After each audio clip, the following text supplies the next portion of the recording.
Hello, beautiful people, and welcome to another episode of the Infertile Diagnosis.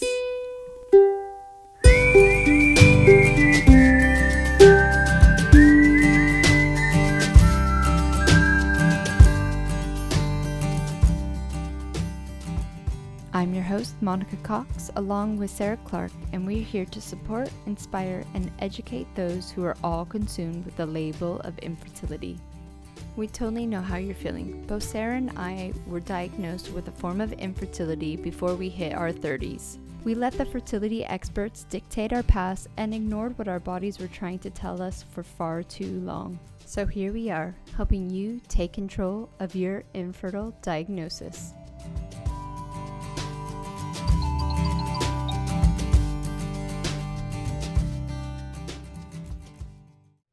This episode of the Infertile Diagnosis is brought to you by the Fertility Reconnect course, brought to you by me, Monica Cox from mymindfulme.com. Now, this course is the course that I would have died for during my infertility years. If you are dealing with unexplained infertility, or if you know you have an autoimmune issue, including thyroid issues, this is the course that's going to get really down to what is going on in your body. We're going to discover together what food you cannot eat and what food you can eat.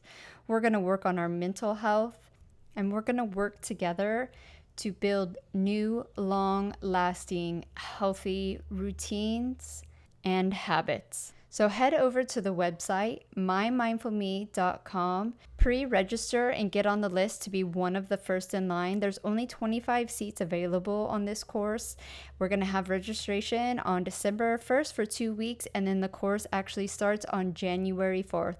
So head over to the website for more information. And while you're there, you can become a Mindful Me member for free. And you can actually check out the course and have exclusive access before it goes live.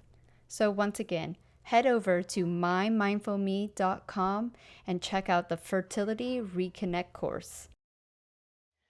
All right. Hello. Welcome back. We are on episode 20. This is like crazy. I just cannot believe how quick this end of the year has gone. We are here to talk about the two hidden factors that are actually fucking with your fertility. So nothing to do, surprise, surprise, with your lady bits. Your vagina, your ovaries, your eggs, your uterus. These two factors, I know for me and for you, were probably the key to our infertility. So let's go into the first one, which is adrenals. Now, I want to kind of say that a lot of my listeners probably don't even know where the adrenals are located. I sure as fuck didn't know until I started studying this stuff. Like, what are your adrenals? What do they do? Are they important? Nope, no clue. But yeah, they are next to your kidneys, right? Mm-hmm. I think so. Pretty sure. They're like super small, but they have this crazy impact on pretty much your whole body. And I don't know, I guess the phrase adrenal fatigue is kind of getting out there, right? It's getting a little bit more I guess now, popular. is it like adrenal dysfunction more? Because I guess fatigue, dysfunction maybe. Or Yep. insufficiency, I've heard. And I know we both see it pretty much in every single person we work with, talk to on Instagram, connect with on Facebook. I know I had it. Did you have I it? had it. Oh yeah. I probably still have it. I know, like, if I've gone too far, that's what's happened. I can feel my eyes drying up. I can just, because it's like chronic stress, and going through infertility is, obviously it's kind of like the chicken or the egg. Is it the fact that you've got all these, other things going on in your body, and also the mental emotional stress of dealing with infertility. So that chronic stress, which then can like lead to, I've got an episode coming out actually in a week or so, on my podcast, talking all about mental health and how that is linked to infertility. So the gut brain connection, and if there's issues with adrenal health, it could be like your like anxiety or heart palpitations, or and I get this like low blood pressure, or when you stand up, you get dizzy. I was like, why am I like standing up? I'm like, feel like I'm gonna pass out. Um, those could be signs of like an adrenal thing going on. Yeah, exactly. There's so many different things. I think infertility is one of them. Like infertility for me, especially unexplained infertility, that is screaming at you that your adrenals are not happy because your adrenals are one of the main factors that control all of your sex hormones. Mm. So if you are having, wonky cycles or short luteal phases or, any of that, your adrenals are the things to look at and see what's really going on with that very important um, little triangle shaped thing that most people don't know about.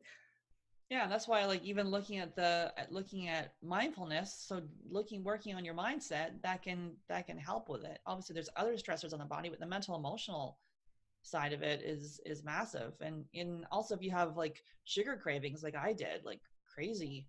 I remember like when I started changing my diet, I'd look to the back of the recipe book and like I always wanted to have a dessert because the sugar cravings were like so vicious. It could have also been I had some yeast overgrowth and things like that. But yeah, sugar cravings are a sign as well that there's some dysfunction going on. Like we like you use the Dutch test and dig in further, like what's going on with your sex hormones, what's happening with your cortisol levels, let's your melatonin, like all of that. And we see it regularly where the cortisol can be completely flatlined and people are just burnt out, overwhelmed. I've done too much because it's a lot of type A kind of people, done too much, and maybe have done like multiple failed cycles. And then it's kind of like someone just reached out to me yesterday, and you have the same thing too, where people reaching out like 5 IVFs. Is there anything I can do?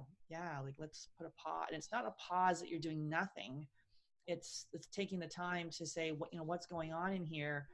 So if we do decide to go back to the clinic, it can work rather than like five. That emotionally, that is heartbreaking.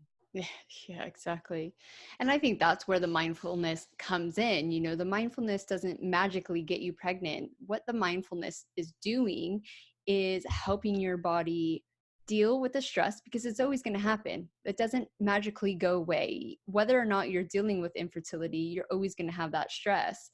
And it's how you deal with it is how your body reacts to it. So putting in those practices to be able to handle that stuff is what's going to help give your adrenals a fucking break, right? Like we are literally whacking our adrenals at so many different levels. And especially during infertility, we're overthinking, we're overanalyzing, it's just this constant cycle. And then you get kind of the physical things on it where this is kind of where white people say, I feel as well, don't have coffee.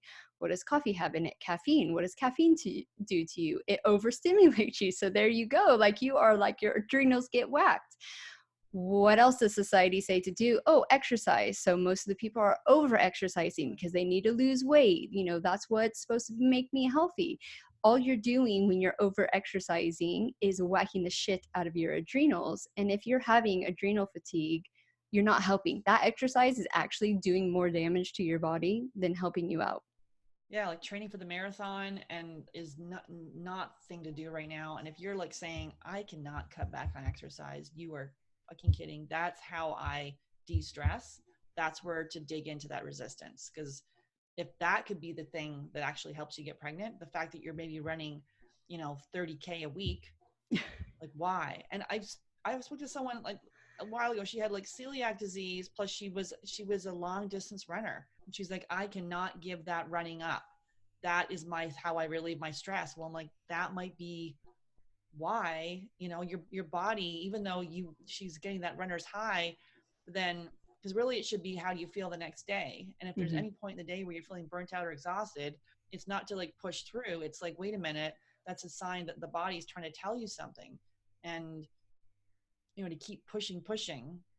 I did that Yeah. too. It's like keep pushing, and the body is like, I want to sleep, I want to take a nap, I want to go to bed early, I want to, I don't need to say yes to every last opportunity that comes along. Yeah, exactly. We've talked about this before. Of another thing society has got into our brain is that we always have to be doing. If we're not doing, we're not achieving, and therefore we're not good enough. And it's just like, think about like what your great grandma did and your great grandfather did. They sat on the porch and rocked in their chair, right? They were either harvesting the garden or cleaning the house or hemming some clothes. And then the other times they were playing music, they were talking with each other, they were reading, they were relaxing. Like, it's only our society now that is just like, go, go, go, do. And you're just doing all this damage. And then, especially, I know during my journey, I worked full time. I managed a preschool, and I was doing IVF at the time. So I would get up at the crack of dawn to make the first appointment at my hour-and-a-half away clinic, and then go straight to work from that, work a 9-hour day, go home and sit and eat carbs and watch TV because I was just like so fucking burnt out. Yeah. And then you're sitting there going like, oh, I wonder why my IVF didn't work.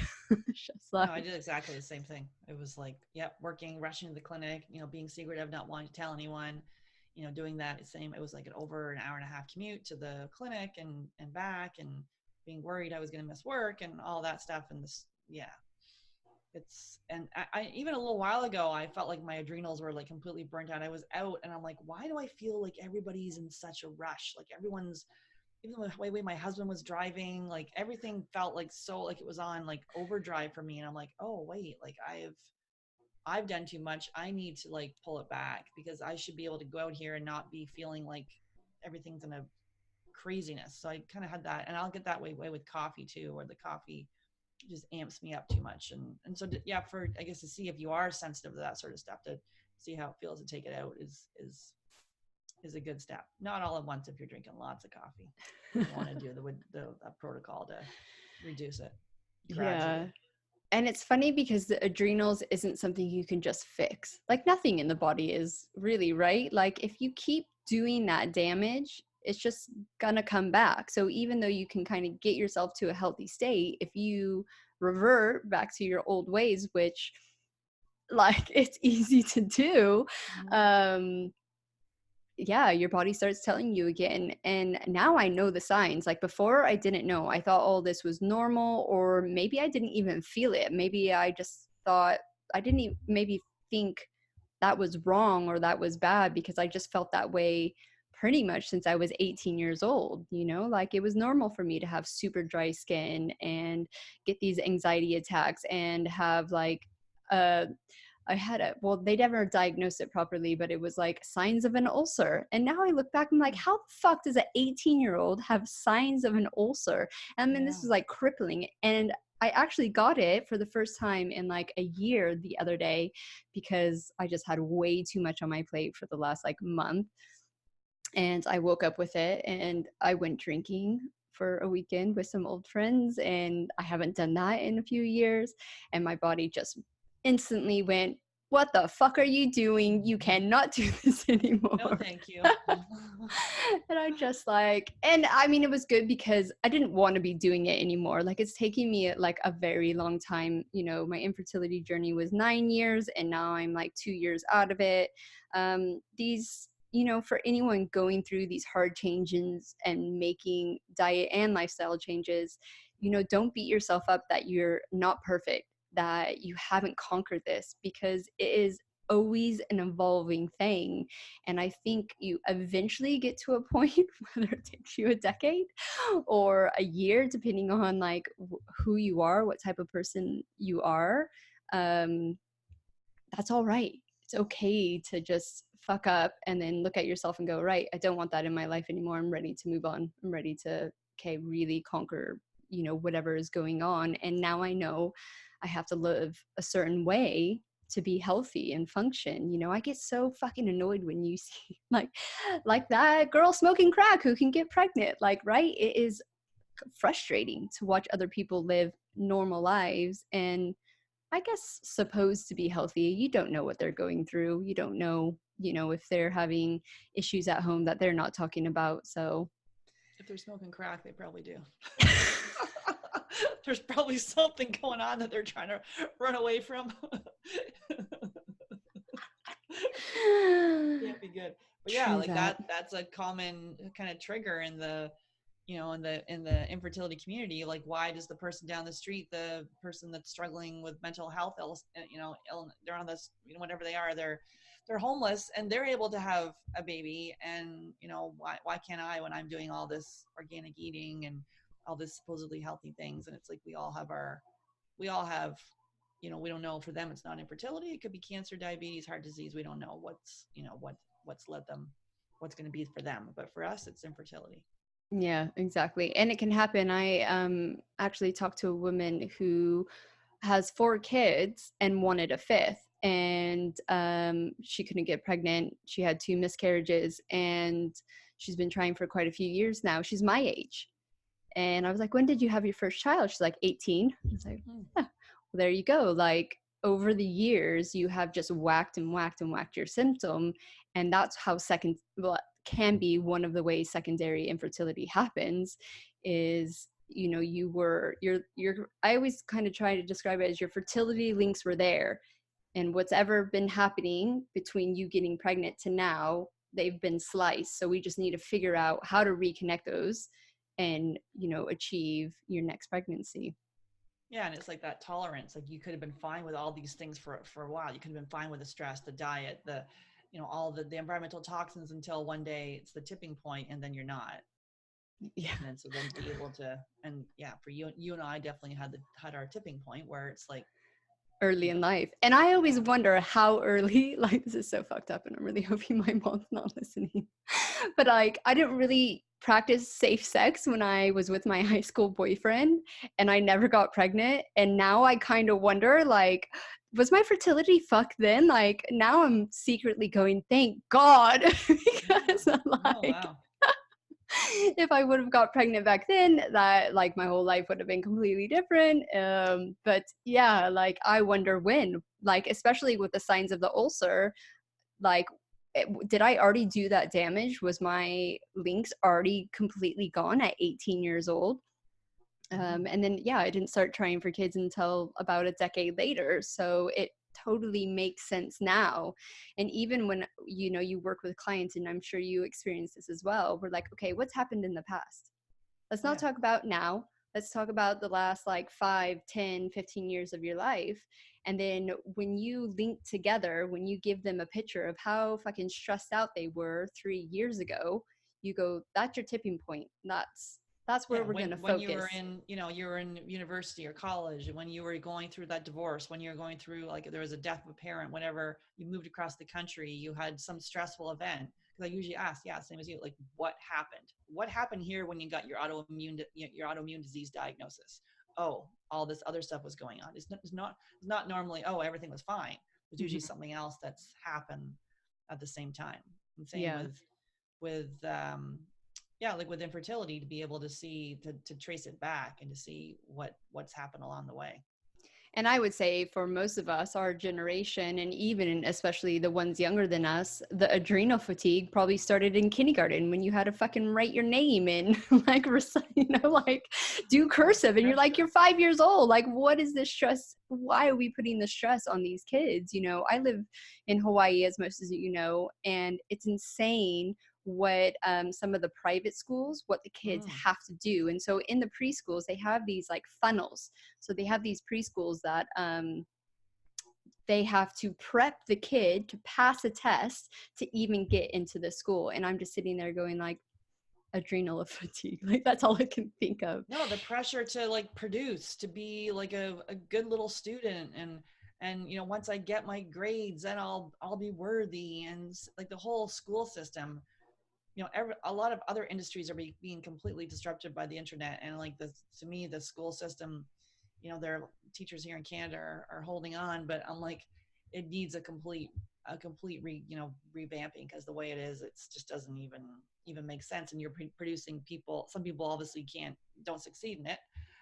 Typically more boys, which I'm experiencing with my son, but and others, it just, you get this perfectionism, Yeah. type A driven to achieve, and then you achieve it, and then it's you the next, and you're never satisfied. You're never Yeah. you're not happy. And then all of a sudden infertility hits and you're like, how did that fucking How did happen? that happen? And then you Mhm. look back and you're like, oh wait, look at all the stuff I was doing. Yeah, this stuff never is. Looking back, and like we do the health history, same as you, like it's like there's always clues as to what was going on, and we see even more younger people coming to us in late 20s 30s with like low AMH, premature ovarian failure. I'm like that's when it happened for me, and I'm like, you know, what the heck is going on here? Like Yeah. to me there's something going on in our standard Western diet and lifestyle that needs to put a, you know, that we've talked about this before, the handmaid's tale. It's, you know, may not be a you know, just a movie. Right. You know, Yeah. Yeah. it's And I guess that kind of leads us to the second thing that's highly likely fucking with your fertility, and that's your gut function. And there's several different things that can be happening in your gut. I know from my experience, I had the leaky gut syndrome, which is kind of like a new term I'm sure many people are hearing now. And basically, the lining of your gut has these junctions, and they're there to let the good stuff into your bloodstream, and then the bad stuff um, goes into your shit, basically.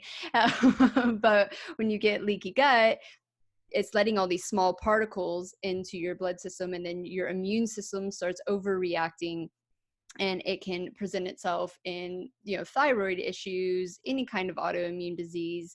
And for me, it was my high NK cells elevated and were attacking the embryos that were getting made and trying to implant, um, which is super frustrating because at the time it just wasn't explained. There was nothing out there for me to go, that might be what my no, issue just is. take drugs.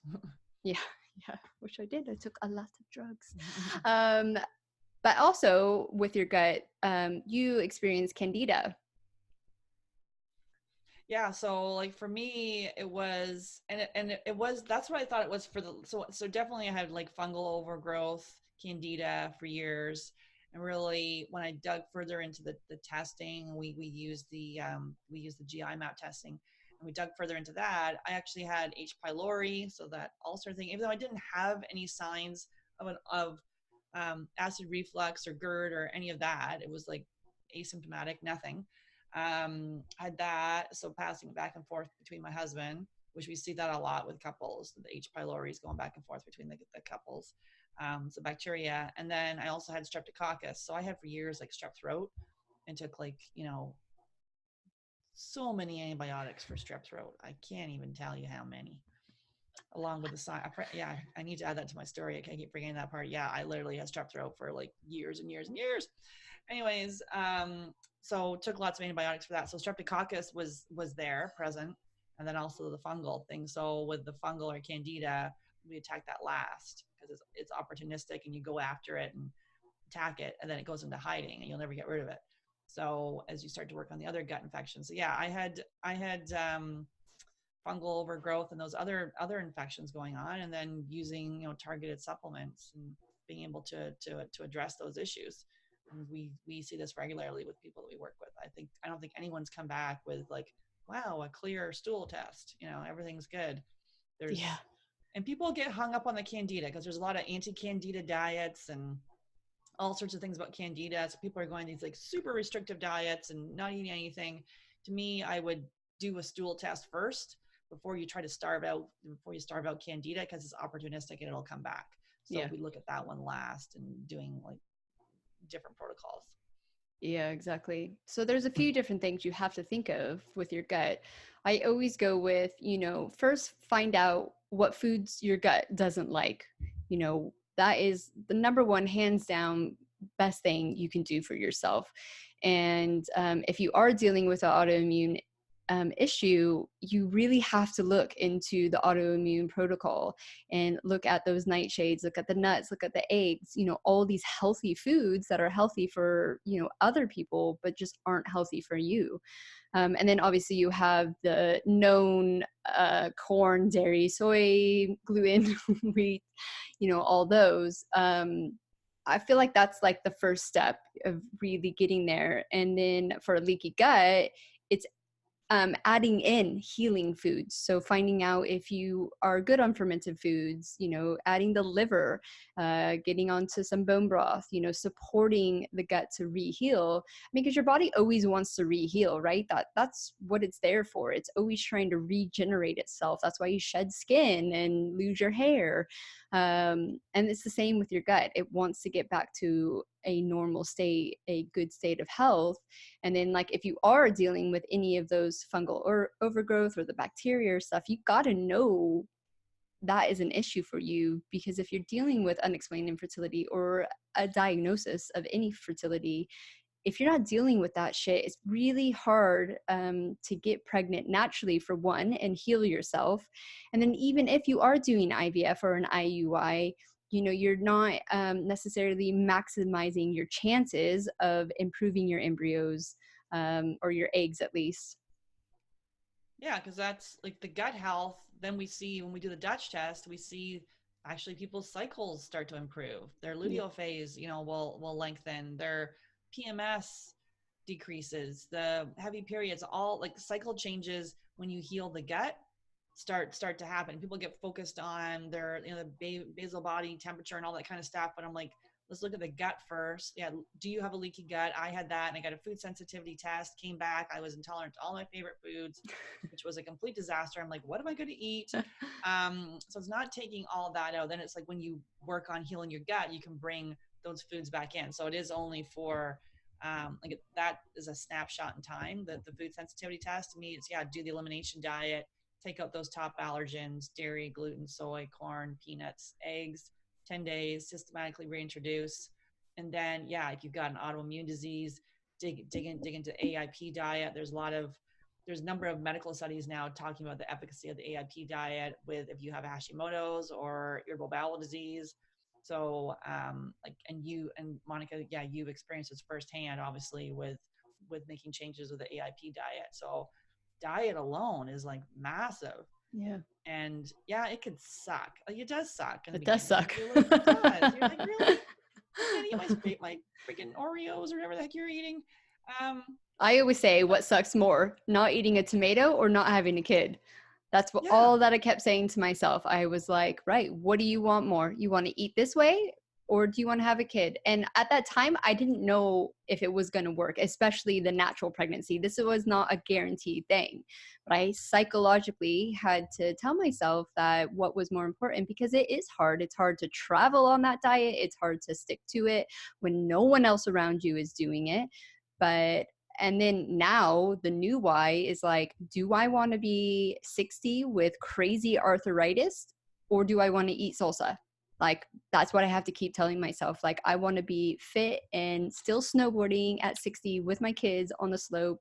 I don't care about the salsa. Well, I do care about salsa. I love salsa, but the tomato sauce. yeah, It's like not, a lot of times people come to us, it's not a sick population, right? It's you yeah, basically, they're fairly healthy. Everyone's like, I'm fairly healthy. And then as you dig into this stuff, they realize some of these seemingly these issues they thought they had to deal with for the rest of their lives, they start to go away. So and linking it back to infertility. So it is especially unexplained, right? yeah. There's a It, reason. it's crazy. Like, I've done a list of all the things that improved after I went autoimmune paleo, and especially the PMS and the periods and the mood swings, the anxiety. And like I said earlier, like, when I fall off the wagon and drink too much or eat, salsa or corn or any of that, it shows up. All those symptoms show up like that. The acne, it shows on me. And yeah, it's a forever going to be a big battle, right? But I'm just grateful that I have the knowledge to fight this battle, that I'm not still Absolutely. sitting with unexplained infertility or, a major autoimmune issue. Like, I luckily didn't get to a full-blown Hashimoto's or anything like that, because there are some cases where you go too far, there's no coming back. Your body will stay that way. You'll have to be on medication, which is fine. That's where the medication and all those medical services are there to help us, and we are so lucky to live in a society that has that. But it's, you want to catch yourself before you get that way. Yeah, if if you're at all listening to the possible. podcast, there's ways to do this differently, right? You don't, if you're struggling, like it's not to focus myopically on the diagnosis and think the only option is IVF. It's like, wait, let's look at the whole body, because I have yet to come across someone that just has infertility. Like Yeah. it's not just like, ooh, infertility. There is always other things going on, whether it's mood, joint, skin, autoimmune, digestive. There's other issues going on, and like to dig into it further. Yeah, definitely. So those are our two hidden factors of your infertility. And I'm going to go out on a limb and say that I would say 99% of everyone listening is dealing with at least one of them, if not both. What would be your top tips for kind of, fixing or supporting or helping the adrenals and the gut? What would be your one for each of them? Yeah, like I think for the adrenals, like it's the slowing down piece and like really like optimizing your sleep. If you can like get that 7 to 9 hours, take the phone out of the room, like get a sleep ritual, do the blue light blockers so you can, make sure you're getting melatonin production, like really dig into the sleep, it would be really crucial. And like we worked for months on that with couples. So I do sleep, and you can do an Epsom salt bath, which is really good for the adrenals as well, like before bed. So nice soak, add that to your routine, and some essential oils, and just really dig into that bedtime routine, which is really helpful for the adrenals. What about you? Yeah. Yeah, give yourself a break, because the adrenals are also linked to the immune system that we didn't really tap into. But there's so much. It is overwhelming, isn't it? All this stuff. And I understand, I was there. Like when I was learning this, I was just like, geez, what? And like you say, like introduce all these new things. But yeah, for me, definitely find your foods that you're intolerant to and cut those out. And I would find a practice that helps you stop overthinking. Stop having those arguments with yourself in the shower or while you're laying in bed. Finding a way that you can change the narrative and relink those wires in your head to not go so quickly and rev up your flight or fight response over whether or not someone cut you off on the road. Stupid shit that does not matter, right? Mm. Yeah, and like But they an affirmation or something that's you can say in the beginning. You may not even, you can actually take a negative thought and then turn that around into a positive thought. So that might be more of an authentic affirmation for you. Because if it's like, I will be a mother, or I trust my body, and that feels foreign, you can be like, okay, if I feel something negative, like, I don't, this could be one that could trust my body, but like, I don't trust my body, I feel broken, then my body is strong, my body is fertile, or something like that. So take a yeah, negative thought and turn it into a positive. That could be your affirmation. I think it's very scientific, but it is rewiring your subconscious. And sometimes you just have to trick yourself, right, into believing Mm-hmm. that is true. Yeah, repetition. Yep. Right. Thank you so much for joining us on this episode of the Infertile Diagnosis. Have a beautiful weekend, and we'll see you next week. A few more things before you go. If you like what we're doing, please leave a review and or a rating. We would greatly appreciate it, and it would totally help us out. Also, if you like to connect with either of us, you can find me, Monica, over at mymindfulme.com, and you can connect with Sarah over on fabfertile.com. All the links you need to find us on our websites, our social media, any products we talk about, book, special offers, or any guests that we have on, you're going to find all that information in the show notes. So that's it. Thank you once again for being with us here on the Infertile Diagnosis, and have a beautiful day.